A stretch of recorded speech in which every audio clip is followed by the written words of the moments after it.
मेरे गुरु प्रेमानंद महाराज जी के लिए इन बड़े बड़े लोगों ने क्या बोला है। देखिए, मेरे गुरु तो है ही इतने अच्छे, इसलिए सभी इनके लिए अच्छी अच्छी बातें करते हैं। के बारे में चर्चा होने लगी है। मुझे सबसे ज्यादा मैंने उनकी जो पहली वीडियो देखी थी वो अनिल कालीगंज और मैं सात्विक खाना खाता हूँ, मैं 99 वही सात्विक से अलग हटती हूँ।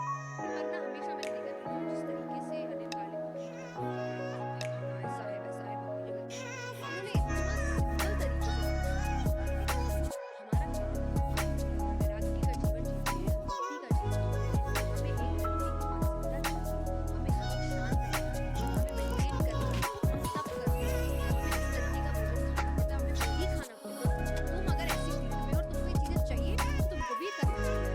बेटा तुम महाराज जी का बहुत नाम हो रहा है, पूरी दुनिया के बड़े बड़े लोग आ रहे हैं और महाराज जी के पास दौड़े दौड़े चले जा रहे हैं।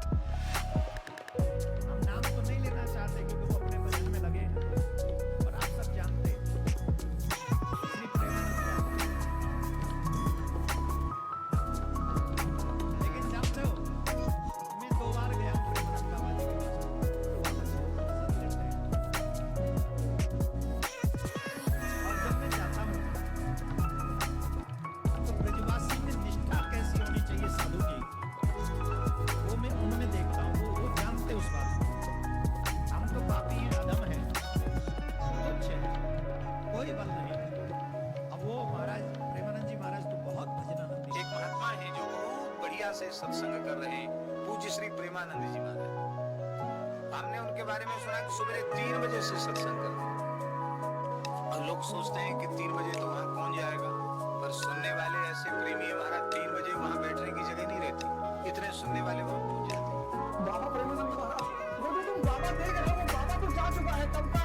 ये बाबा प्रेमानंद को जो आप देख रहे हो ना, इस वक्त साक्षात श्री कृष्ण उनके शरीर में विद्यमान है। अब बाबा उसमें नहीं है, वही अंदाज बोलने का, वही रॉब वाला तरीका, वही लोगों से कहना कि बाहर निकलो। मुझे डॉक्टर ने कहा था कि बाबा आज से 17 साल पहले कि बाबा तुम 2.5 साल और रहोगे, तो बाबा तो 2.5 साल बाद चले गए। इस देश में ऐसी बड़ी घटनाएं घटी हैं, जिसको जिसको मौका मिले जाके साक्षात कृष्ण का दर्शन कर ले बाबा प्रेमानंद के रूप में वृंदावन में। वृंदावन के एक महापुरुष सुनने जैसे महापुरुष नाम पर बहुत गजब। वो कहते हैं कि कोई सिद्धांत की जरूरत नहीं, कोई यम नियम की जरूरत नहीं, तुम नाम लो। राधा का नाम लो, दुर्गा का नाम लो, राम का नाम लो, केवल नाम। वो कहते हैं इसकी एक बड़ी वाणी 24 मिनट, 24 घंटों में केवल 24 मिनट तुम्हारे जो इष्ट देव उसका नाम लो। भाव जगह न जगह कोई चिंता, इससे मोक्ष मिले, धंधा ठीक से चले, रोग मुक्ति हो, ये सब सोचना बंद कर दो। वर्तमान जीवन में तुम्हें शांति मिले। जब से लोगों ने वो वीडियो देखी है कि प्रेमानंद जी आपको टीका कर रहे हैं, मिल रहे हैं आकर, और आप उन्हें इतने प्यार से छोटे बच्चों की तरह कर रहे हैं, तब लोगों को एक्चुअली पता चला कि उनके भी कोई गुरु है। बहुत अच्छा लगता है कि आज बच्चे ने हमारे ने इतनी तरक्की करी है, और तरक्की करनी लोगों को जोड़ना ही सबसे बड़ी तरक्की है। आगे हुए जीवों को दिशा दिखाई, हम तो खूब उस बच्चा को आशीर्वाद दें तो खूब जीवन बने, और ऐसे ही भटके हुए जीवों को सही दिशा दिखाता है। बाबा उन्होंने एक बात बता रहा, सबको समझा रहे थे, जब आप सक्षम है तो कहीं पे भंडारा या प्रसाद में इतना क्यों ऐसा लगता है जैसे कभी नहीं खाया।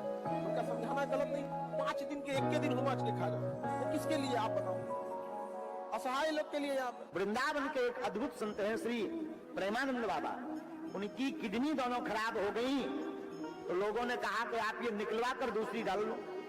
कई भक्तों ने कहा हम अपनी दे देते हैं। उनकी वाणी सुनकर के आपके रोंगटे खड़े हो जाएंगे। वो हाथ जोड़कर बोले देखो भाई, हम अपनी किडनी नहीं निकालेंगे। अरे बाबा मर जाओगे। बोले जो श्री जी को करना होगा कल होता हो आज हो जाए। एक किडनी हमारी कृष्ण है, दूसरी किडनी राधा है, हम अपने अंदर से कृष्ण राधा नहीं निकाल सकते। इस समय आप सब जानते हैं, आप देखते भी होंगे, इस समय उनका जलवा चल रहा है, जलवा। और हमारे देखो, हम तो उनको प्रेमानंद बाबा को, हम हमारे वृंदावन में रहते हैं वो, इसलिए हम एक तरह से उनको इस वक्त सनातन के भीष्म पितामह की श्रेणी देते हैं इस समय। और राधा रानी की विशेष कृपा है उन पे। कृपा तो देखो सब पे होती है राधा रानी की, उन पे विशेष क्यों है? कृपा तो हम पे भी है राधा रानी की, आप सब पे भी है, लेकिन उन पर विशेष क्यों है? उन पर विशेष इसलिए है कि उनका एक नियम मुझे बहुत प्रिय लगता है, जो राधा रानी की वजह से ही है। क्या? वो वृंदावन को छोड़ के नहीं जाते थे। वो वृंदावन को छोड़ के, उनके पास कितने कितने ऑफर आते हैं कि महाराज चलो कुछ आप वहां प्रवचन करना। पता है हमारे यहाँ कहा जाता है कि हम जैसे वक्ता जो कथा करते हैं, जो वृंदावन को छोड़ के कभी कहीं जा रहे हैं, कभी कहीं जा रहे हैं, कभी कहीं जा रहे हैं, हमारे वृंदावन में ऐसी मान्यता है कि उनको किशोरी जी भेजती है ब्रज से बाहर जाओ। क्यों? बोले ये तुम्हारी सजा है। वृंदावन से बाहर जाना वो हम लोगों के लिए एक तरह से सजा है। अच्छा ये राधा रानी क्यों हमको सजा देती है? ये कि हमको वृंदावन से बाहर भेजने की सजा देती है। हमसे कोई भूल में, कोई चूक में, कोई अपराध बना, ठीक है, मैं सब वक्ताओं की बात कर रहा हूं, जो बाहर जाते हैं, कोई अपराध बनता है, राधा रानी कहती हैं इस अपराध को मिटाने जाओ। क्यों? क्योंकि प्रचार करो कृष्ण नाम का, उससे तुम्हारा एक तो तुम्हारे पाप खत्म हो रहे हैं, एक जो लोगों के पाप हैं उनको भी खत्म करो और वृंदावन छोड़ के जाओ। जय श्री राम। लेकिन प्रेमानंद बाबा वृंदावन को नहीं छोड़ते हैं, इसीलिए किशोरी जी की उन पर बहुत बड़ी कृपा है। तुम्हें पता है बिरले ही संत ऐसे होते हैं जो ब्रज को छोड़ के नहीं जाते। आजकल लाइमलाइट में ऐसा ये सोशल मीडिया चल रहा है, किसको नहीं है जाने का, किसका मन नहीं करता? कोई विदेश जाना चाहता है, कोई कहीं जाना चाहता है, कोई, लेकिन सच्चे संत भैया ऐसे ही होते हैं। सच्चे संत ऐसे ही होते हैं। ऐसा कौन है जो उनसे मिलने नहीं आता? ऐसा कौन सेलिब्रिटी है जो नहीं आता? देखो हम सेलिब्रिटियों के पास जाएं, अगर हम किसी सेलिब्रिटी से मिलने जाएं, पता है लोग सेलिब्रिटी किनको कहते हैं? फिल्म के हीरो हो, फिल्म की हीरोइन हो, उनको हम लोग सेलिब्रिटी कहते हैं। लेकिन वो सेलिब्रिटी कैसे हैं पता है? बड़े खतरनाक वाले हैं। अभी मैंने एक ऐसा दृश्य देखा, कुछ लोग राम मंदिर में आए थे, अभी राम मंदिर का उद्घाटन हुआ, उसमें भगत जी राम मंदिर में ऐसे सेलिब्रिटी आए जिन्होंने कुछ समय पहले ही ये बयान दिया था कि हमको तो गाय का बीफ बहुत अच्छा लगता है। हाँ, नाम नहीं लूंगा मैं, बताओ वो उनको सेलिब्रिटी मानते हैं लोग जो गाय का मांस खाते हैं। गाय के सेलिब्रिटी है, थूको ना इन पे। सेलिब्रिटी तो वो होते हैं जो हमारे धर्म की वृद्धि करते हैं, धर्म की वृद्धि, हमारे भारत की वृद्धि करते हैं। इसलिए एक तरह से सनातन के सबसे बड़े सेलिब्रिटी यदि कोई है तो इस वक्त है प्रेमानंद बाबा। मालूम है कई लोग संत की परिभाषा नहीं जानते, कई लोग ऐसे लोगों को संत बताने लग जाते हैं वो संत है ही नहीं।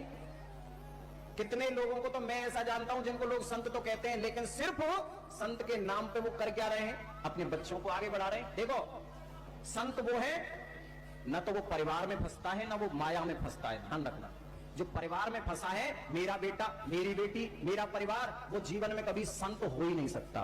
प्रेमानंद बाबा की विशेषता यही है, उनमें परिवारवाद भी नहीं है, ना कोई उनके आगे है ना कोई उनके पीछे है। जैसे हमारे उत्तर प्रदेश के मुख्यमंत्री हैं योगी जी, एक तरह से प्रेमानंद बाबा योगी भी हैं।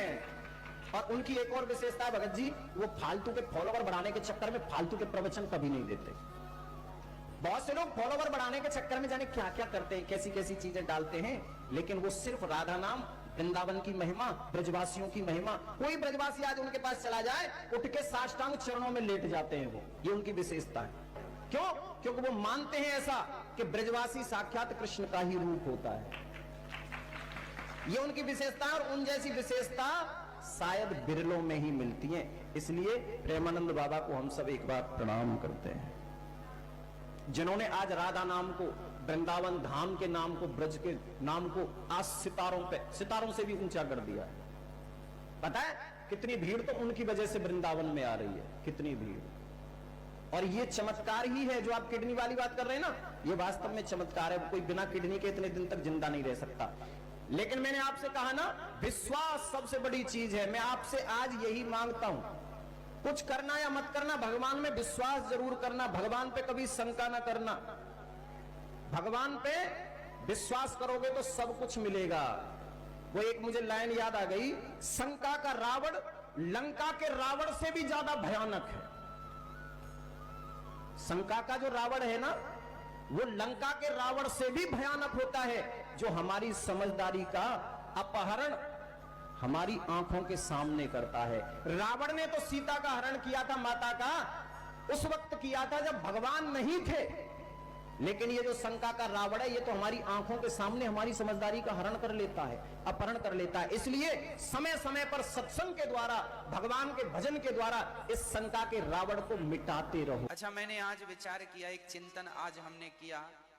हम रोज ही चिंतन करते हैं, रोज ही विचार करते हैं। आज हमने एक विचार किया, आज हमने एक चिंतन किया कि देखो, यदि किसी को जुखाम है, सर्दी है, तो उसे डॉक्टर ठीक कर सकता है। किसी को टीबी की शिकायत है, टीबी की बीमारी है, तो डॉक्टर उसे ठीक कर सकता है। मतलब सामान्य जो बीमारियां शरीर में उत्पन्न होती हैं, वो सारी बीमारियां डॉक्टर शायद ठीक कर सकते हैं। पर कोई कहे कि हमें बहुत क्रोध आता है, डॉक्टर साहब इसकी दवाई दे दो, तो क्या दुनिया के किसी भी डॉक्टर के पास गुस्से की दवाई है? बताओ। दुनिया के किसी भी डॉक्टर के पास कोई व्यक्ति कहे कि हम बहुत लोभी हैं, तो क्या उस लोभ की दवाई है? कोई व्यक्ति कहे हम बहुत कामी हैं, तो क्या उसकी दवाई है? नहीं।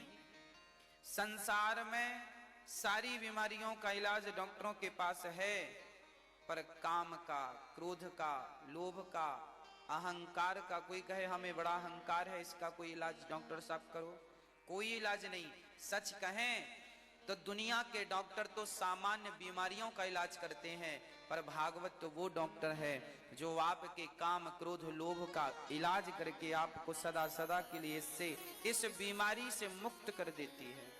अरे काम सताए किसी को, ये भी तो एक बीमारी है। क्रोध परेशान करे, ये भी तो एक बीमारी है। लोभ परेशान करे, ये भी तो एक बीमारी है। ये भी तो हमें जीने नहीं देते ना। तो इनका इलाज कहाँ होगा? बोले इनका इलाज केवल भागवत ही इनका इलाज कर सकती है। इसलिए भागवत ही सबका। ना आप लोगों ने कैसी लगी?